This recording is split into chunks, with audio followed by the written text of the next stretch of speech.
ರಾಜಭವನ ಹೋಗ್ಬಿಟ್ಟು ಬಂದ್ರಲ್ಲ ಇಲ್ಲ, ಅದು ತಮಗೆಲ್ಲ ಗೊತ್ತಿರೋ ಹಾಗೆ ಬಿಲ್ ಪೆಂಡಿಂಗ್ ಇತ್ತು, ಇಂಟರ್ನಲ್ ರಿಸರ್ವೇಷನ್. ಅದು ಮಾನ್ಯ ಮುಖ್ಯಮಂತ್ರಿಗಳು ಬೆಳಗ್ಗೆ ಏನೋ ಒಂದು ಎಲ್ಲ ನಮ್ಮ SC/ST ಸಚಿವರನ್ನ ಕರೆದು ಹೇಗೆ ಮಾಡೋದು ಅಂತ ಕೂಡ ಅವ್ರ ಸಲಹೆ ಮೇರೆಗೆ ಅಲ್ಲಿ ಒಂದು ಉಪಾಯ ನೀವು ನಮ್ಮ ರಿಕ್ರೂಟ್ಮೆಂಟ್ ಬಗ್ಗೆ ಎಲ್ಲ ಚರ್ಚೆ ಆದಮೇಲೆ ಅದನ್ನು ಫಸ್ಟು ಇದು ಗವರ್ನರ್ ಹತ್ರ ಹೋಗಿ ಅದು ಹಿಂದೆ ಏನು ಸರ್ಕಾರ ಕಟ್ಟಿದೆ ಅದನ್ನು ಪಾಸ್ ಮಾಡಲಿಕ್ಕೆ ಮನವಿ ಮಾಡಿಕೊಂಡು ಅದಾದಮೇಲೆ ಮಿಕ್ಕಿದ ರೋಸ್ಟರು ಹೇಗೆ ಮಾಡೋದು, ಏನು ಬಿಂದುಗಳನ್ನು ಹೇಗೆ ಕೂಡಿಸೋದು ಅದು ಆಮೇಲೆ ನೋಡ್ಬೋದು ಅಂತ. ಸೊ ಒಟ್ಟಾರೆ ನಮ್ಮ ಯುವಕರಿಗೆ ರಿಕ್ರೂಟ್ಮೆಂಟ್ನಲ್ಲಿ ಅನ್ಯಾಯ ಆಗಬಾರ್ದು, ಆದಷ್ಟು ಬೇಗ ನಾವು ಪ್ರಾರಂಭ ಮಾಡಬೇಕು ಅಂದ್ಬಿಟ್ಟು ಒಂದು ಮೀಟಿಂಗ್ ಮಾಡಿದ್ವಿ. ರಾಜ್ಯಪಾಲರು ಸ್ಪಂದಿಸಿದ್ರೆ ಹೇಗೆ? ರಾಜ್ಯಪಾಲರು ಸ್ಪಂದಿಸಿದ್ದಾರೆ. ಅದೇ ಅವರು ಕೆಲವು ಪ್ರಶ್ನೆಗಳು ಇತ್ತು ಅನ್ಸುತ್ತೆ, ಬಹುಶಃ ಅದೇನು ಲೀಗಲ್ ಅವರಿಗೆ ಕೇಳಿಬಿಟ್ಟು ಕ್ಲಿಯರ್ ಮಾಡ್ತೀನಿ ಅಂತ ಹೇಳಿದ್ದಾರೆ. ಎಷ್ಟೊಂದು ದಿನ ಬೇಕಾಗಿತ್ತು ಅಂತ ಬಿಲ್ ಕ್ಲಿಯರ್ ಆಗುತ್ತೆ ನೋಡಿ, ಅವ್ರದ್ದಂಥ ಒಂದು ಕೆಲವು as a governor he is entitled ಅಲ್ಲ, ಏನಾದರೂ ಕ್ವೇರೀಸ್ ಇರ್ಬೋದು ಅಥವಾ ಏನಾದರೂ ಸಲಹೆಗಳಿರ್ಬೋದು ಅವ್ರು ಕೊಡ್ಬೋದು. ಈಗ ನಮ್ಮ ಕ್ಯಾಬಿನೆಟಿಗೆ ಅವ್ರು ಕೇಳ್ಬೋದಲ್ಲ, ಅದು ಹಿ ಹ್ಯಾಸ್ ಟು ವರ್ಕ್ ಅಂತ aid and advice of cabinet. But even if he has advice ಅವ್ರ ಹತ್ರ ಸಲಹೆ ಏನಾದರೂ ಇದ್ದರೆ ಅದನ್ನು ಕೂಡ ಅವ್ರು ಹೇಳ್ಬೋದಲ್ಲ. ಬಟ್ ಇಲ್ಲಿವರೆಗೂ ಯಾವುದು ಸಲಹೆ ಅಥವಾ ಮಾಹಿತಿ ಕೇಳಿರಲಿಲ್ಲ ಸರ್ ಆ ವಿಚಾರವಾಗಿ?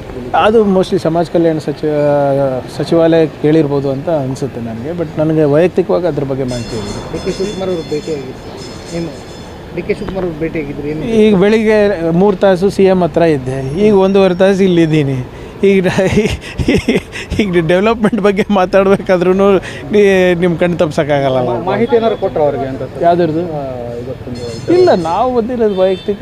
ಒಂದನೇದು ನಾಳೆ ನಮ್ಮ ಗೆಫೆಕ್ಸ್ AVGC ಪಾಲಿಸಿದು ಏನು ನಮ್ಮ ಶೃಂಗಸಭೆ ಇದೆ ಲಲಿತ್ನಲ್ಲಿ, ಅದಕ್ಕೆ ಆಹ್ವಾನ ಕೊಡಬೇಕಾಗಿತ್ತು. ಎರಡನೇದು ನಮ್ಮ ಕಲಬುರಗಿದ ಕುಡಿಯೋ ನೀರಿಂದ ಏನು ನಾನು ಕಳೆದ 1-2 ವಾರದಿಂದ ಫಾಲೋ ಅಪ್ ಮಾಡ್ತೀನಿ, ಅದನ್ನು ಕೂಡ ಚರ್ಚೆ ಆಗಿದೆ ಅಷ್ಟೇ. ಅದು ಬಿಟ್ಟರೆ ಕ್ಯಾಬಿನೆಟ್ ಇದೆ ಸರ್, ಈ ಉದ್ಯೋಗ ನೇಮಕಾತಿ ವಿಚಾರವಾಗಿ ಚರ್ಚೆ ಆಗುತ್ತೆ. ನೋಡಿ, ನಿನ್ನೇನೂ ಹೇಳಿದ್ದೀವಿ, ಮೊನ್ನೆ ಮಾನ್ಯ ಮುಖ್ಯಮಂತ್ರಿಗಳು ಉಪಮುಖ್ಯಮಂತ್ರಿಗಳು ಸ್ಪಷ್ಟವಾಗಿ ಹೇಳಿದ್ದಾರೆ, ನಮ್ಮ ಯುವಕರಿಗೆ ಯಾವುದೇ ರೀತಿಯಾದಿಂದ ಅವಕಾಶದಿಂದ ವಂಚಿತ ಮಾಡೋದಿಲ್ಲ.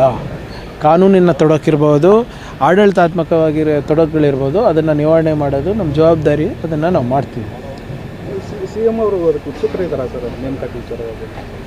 ಇದು ನಮ್ಮ ಮ್ಯಾನಿಫೆಸ್ಟೋನಲ್ಲಿದೆ ಎಲ್ಲ. ಮಾನ್ಯ ಮುಖ್ಯಮಂತ್ರಿಗಳು ಹೇಳಿದ್ದಾರೆ, ನಾವು ಹೇಳಿದ್ದೀವಿ. ಎಲ್ಲ ಕಡೆ ನಾವು ಪ್ರಚಾರ ಮಾಡಬೇಕಾದ್ರೆ ಹಿಂದಿನ ಸರ್ಕಾರದಲ್ಲಿ ಏನು ಅನ್ಯಾಯಗಳಾಗಿದೆ, ಸಾಕಷ್ಟು ಹಗರಣಗಳಾಗಿದೆ, ಅದಕ್ಕೆ ತಾನೇ ನಾವು ಒಂದು ಬಿಲ್ ಕೂಡ ತಂದಿದ್ದು, ಏನು prevention of corruption in government recruitment ಅಂತ ಬಿಲ್ಲೇ ತಂದಿದ್ದೀವಲ್ಲ ನಾವು, ನಮ್ಮ ಸರ್ಕಾರದಲ್ಲೇ ತಾನೇ ತಂದಿದ್ದು. ಆ ಹಿಂದೆ PSI ಹಗರಣ, ಬೇರೆ ಬೇರೆ ಹಗರಣ ಆಗಿರೋದನ್ನು ತಡೆ ಹಿಡಿಲಿಕ್ಕೆ. ಸೊ ಅದ್ರ ತಕ್ಕಂಗೆ ಇದನ್ನು ರೆಕ್ರೂಟ್ಮೆಂಟ್ ಮಾಡ್ತೀವಿ ಅಂತ.